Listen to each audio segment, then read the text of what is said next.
Oke, langsung kita buka aplikasi VirtualBox-nya. Langkah pertama, kita klik New, lalu kita beri nama dan namanya itu bebas. Kalau di sini saya memberi nama saya. Setelah itu, kita masukkan ini ke folder kosong, gunanya untuk file-file dari instalasi Breaker ini tidak acak-acakan.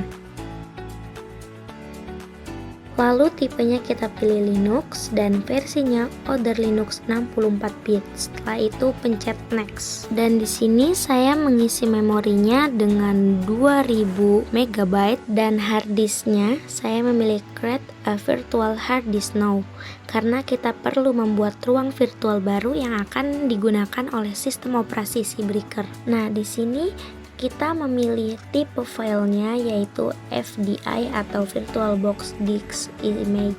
Lalu yang ini kita pilih Dynamically Allocated. Nah, di sini kita memasukkan lokasi pada folder yang tadi kita buat. Lalu saya memakai ukuran 10 GB agar aman dan fleksibel untuk si Breaker berjalan dengan stabil dan ruang penyimpanan yang cukup. Lalu enter. Nah, selanjutnya kita klik setting, lalu kita pilih storage. Karena di sini filenya masih kosong, lalu kita isi dengan file daripada si ISO Breaker tersebut. Setelah itu kita lanjut ke network. Adapternya kita pilih bridge adapter. Nah, si modenya ini kita pilih allow all. Selanjutnya kita klik OK agar perubahannya tersimpan. Lanjut kita klik start untuk memulai instalasi si Breaker ini. Nah, di sini kita pilih install Breaker based with Wizard untuk mempermudah dan mempercepat proses instalasinya.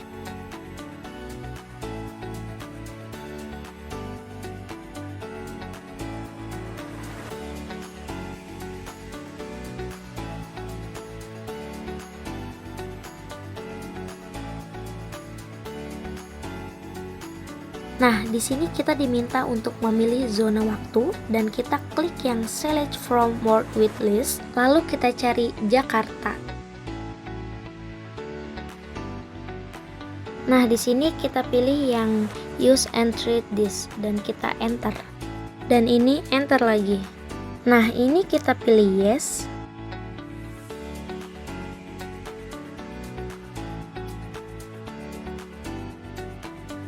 Nah, di sini kita pilih yes saja, lalu kita enter.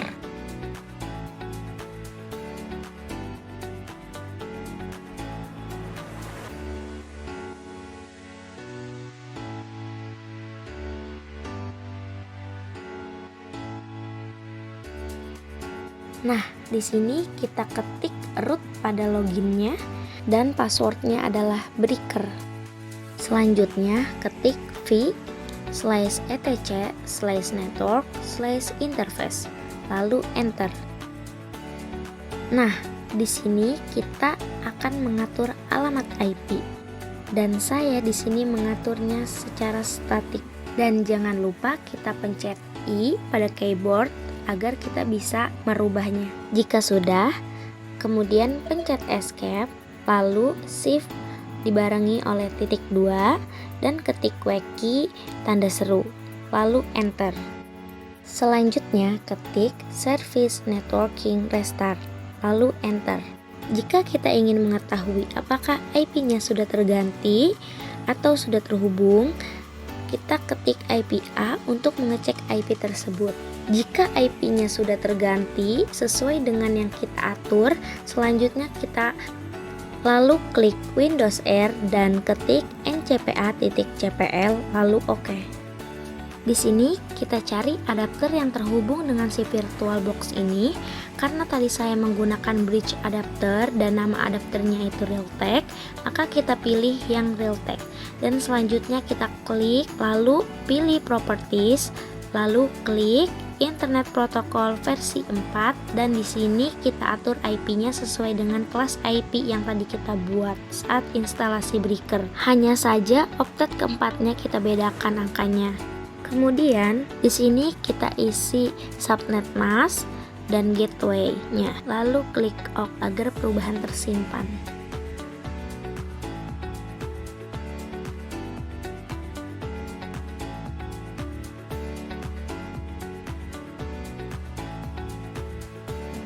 Kemudian kita disable dulu dan kita enable lagi. Jika sudah, kita klik details untuk melihat apakah IP ini sudah benar. Kemudian kita kembali ke layar instalasi dan kita akan mengeping si IP breaker juga si IP komputer atau IP default untuk memastikan apakah keduanya sudah terhubung.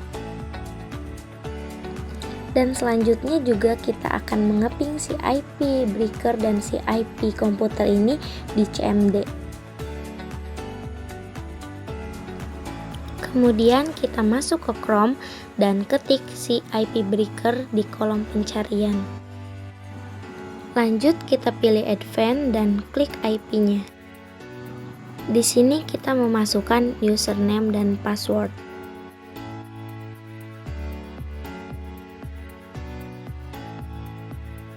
Kemudian kita cari dan kita klik IPPBX Administrator, lalu pilih extension dan kita klik submit untuk membuat extension. Di sini saya mengisi usernya dengan angka, contohnya 033, dan display name-nya saya isi angka, tetapi bisa diisi dengan nama kita. Akun code-nya saya isi dengan angka yang sama dan PW-nya juga saya isi dengan angka yang sama agar saya tidak mudah lupa. Jika sudah, pilih submit. Dan kita akan buat satu extension lagi untuk si FunFill atau si IP Phone dengan cara yang sama tetapi menggunakan angka yang berbeda. Jika sudah, kita pilih Apply Configuration Change yang ada di kolom warna oranye. Lalu klik yang Continue with Reward atau tanda checklist hijau. Kita lanjut dulu ke si IP Phone untuk membuat IP FunFill. Langkah pertama, kita klik menu, lalu pilih sistem dan masukkan password si FunFill. Lalu pilih network lagi dan pilih IPv4. Kemudian kita ubah IP-nya. Kelasnya sama dengan IP breaker dan IP default, hanya dibedakan di oktet keempatnya. Jika sudah, pencet OK agar IP tersimpan. Selanjutnya, kita masuk lagi ke Chrome, lalu ketik dan cari si IP FunFill yang sudah kita ubah. Kemudian, masukkan user dan password.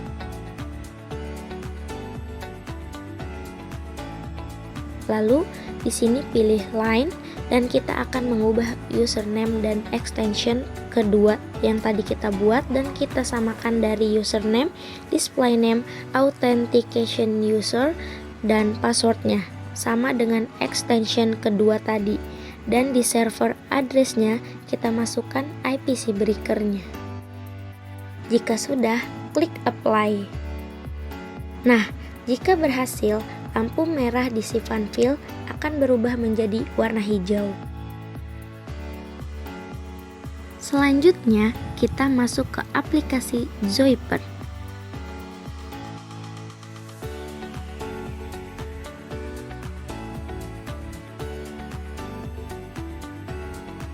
Di sini, kita memasukkan extension pertama yang tadi kita buat dan juga memasukkan IP si breaker. Lalu memasukkan passwordnya sama dengan password extension pertama tadi. Lalu klik login. Klik next. Jika SIPUDP-nya berwarna hijau, maka kita berhasil terhubung. Lalu klik next. Nah, di sini kita akan menelpon si FunFill dengan cara memasukkan extensionnya si IP FunFill.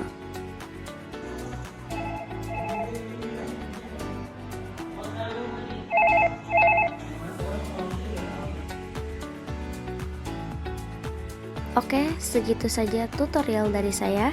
Kurang lebihnya mohon maaf. Billahi taufiq wal hidayah. Wassalamualaikum warahmatullahi wabarakatuh.